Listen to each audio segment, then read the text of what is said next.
நற்கருணையிலேருந்து இயேசுவா டபக்குன்னு வெளியே வந்து காட்டுவார். ஒரு நாள் இப்ப அந்த காலத்துல தான் இருக்கிறோம். 40ஆவது நாள் ஈஸ்டர் முடிஞ்சு 40ஆவது நாள் கடவுள் விண்ணுக்கு எழுந்து சென்றார் அப்படின்னு பார்க்கிறோம் அல்லவா?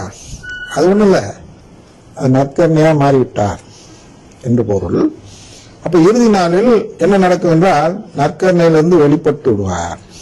அப்ப அந்த வெளிப்பட்டும் போது அந்த தோற்றமே எவனை ஒழித்துரும்? அந்த நெறிக்கேட்டு விளைவித்தவங்க தப்பா பேசினாங்க அப்படிங்கிறது ஒழித்து விடும். அதை பிரைஸ்லா சொன்னாங்கல்ல, அவங்களாம் நற்கருணைக்கு எதிராக செயல்பட்டார்கள் என்பது அப்பொழுது வெளிப்பட்டு விடுவதால் இவர்கள் ஒழிந்து விடுவார்கள். அதுக்கப்புறம் அந்த பேச்சுக்கெல்லாம் வர முடியாது. என்ன தப்பு செஞ்ச அப்படிலாம் கேட்க முடியாது. அவர் வரும்போது அவரது தோற்றமே அவனை அழித்து விடும்.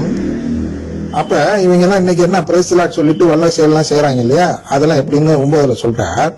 அவன் சாத்தானின் ஆற்றலால் வருவான், அவன் எல்லா வகை போலியான வல்ல செயல்களையும் அடையாளங்களையும் அருஞ்செயல்களையும் செய்வான்.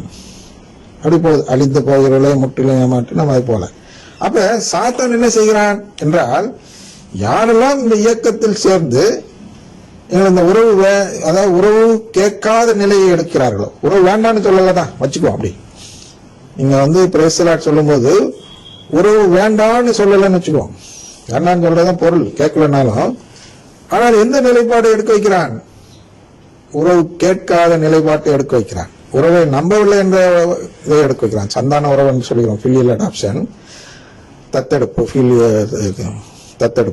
அந்த தத்தெடுப்பு வேண்டாம் என்று சொன்னாலே, அது வேண்டாம் என்று சொல்லாமல், அது பழையது வேண்டாம் என்று சொல்வது, அது வேணும்னு கேட்காத நிலைப்பாட்டை எடுக்க வைக்கிறான். பிரேசலாட் சொல்லும் போது அது வேணும்னு சொல்லாத நிலைப்பாட்டை எடுப்பதற்கு சமமாகும். அப்ப என்ன ஆகுது அப்படின்னா, ஒரு எஜமானனின் அடிமை என்ன செய்கிறான்?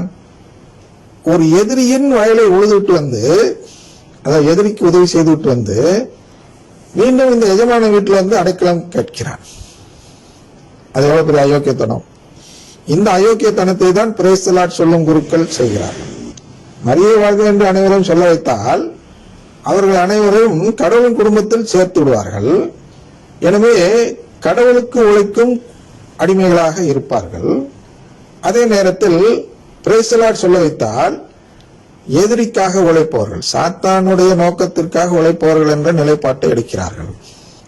அப்ப என்ன தப்பா சொல்லி கொடுத்துட்டாங்க? ஐயா, நான் தப்பு செய்யாம இருந்தாலே எனக்கு மோட்சம்னு சொல்லி கொடுக்குறேன். தப்பு செய்யாம இருந்தாலும் மோட்சம் கிடையாது, மோட்சம் உண்டுன்னா யாரும் சொல்லல. கேட்டால் கிடைக்கும். அப்ப கேட்கறது எப்படி?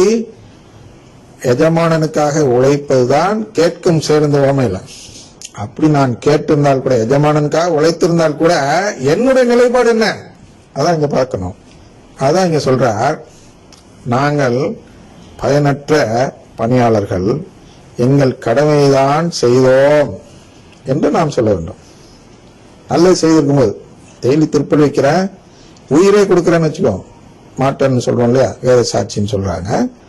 இந்த திருச்சபைக்காக நான் உயிரை கொடுக்கிறேன்.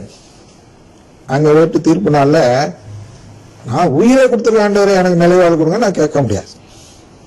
உயிரை கொடுத்திருந்தாலும் அது எனது கடமை தானே தவிர அதற்கு நான் எந்த சன்மானமும் எதிர்பார்க்க முடியாது. அதான் அடிமை. இதான் பணியாளர்னு போட்டதுனால இந்த ஓமையை புரியாத நிலை கொண்டு வந்தாங்க தமிழ்ல. ஆங்கிலத்துல படிச்சீங்கன்னா தெளிவா இருக்கு.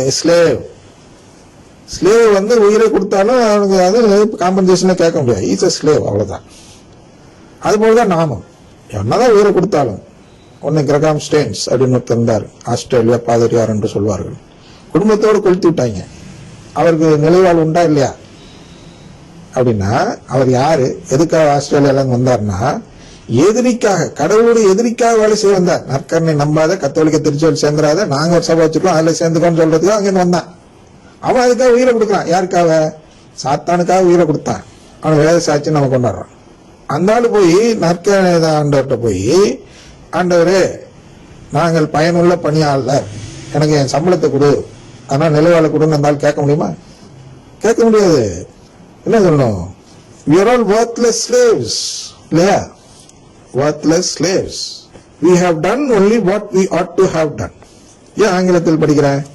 ஏன்னா இங்க பணியாளர் படிக்கும்போது உங்களுக்கு புரிய மாட்டேங்குது. அடிமைகள், நாங்கள் பயனற்ற அடிமைகள், எங்கள் கடமைகள் தான் செய்தோம். அப்ப நான் அவ்வளவு தூரம் பாடுபட்டு இருந்தாலும் என்ன பண்றாரு, என்னுடைய நிலைப்பாடு அது என்னுடைய கடமை. நான் ஸ்லேவ், நான் ஒரு கூலியாள் கூட இல்ல, அடிமை. அதுதான் இந்த ஊதாரி மைந்தன் செய்கிறார், யோசிக்கிறார். என்ன யோசிக்கிறார் என்றால், நான் உம்முடைய மகன் எனப்பட தகுதியற்றவன், சரியா, உம்முடைய கூலியாட்களுள் ஒருவனாக என்னை வைத்துக் கொள்ளும். அது என்னோட நிலைப்பாடு. கடவுளுடைய அடிமைகளில் ஒருவனாக நான் இங்க வாழ்ந்து கொண்டிருக்கிறேன், வாழ்ந்து கொண்டு கடவுளுக்காக உழைக்கிறேன். அதாவது for the gospel of the cross.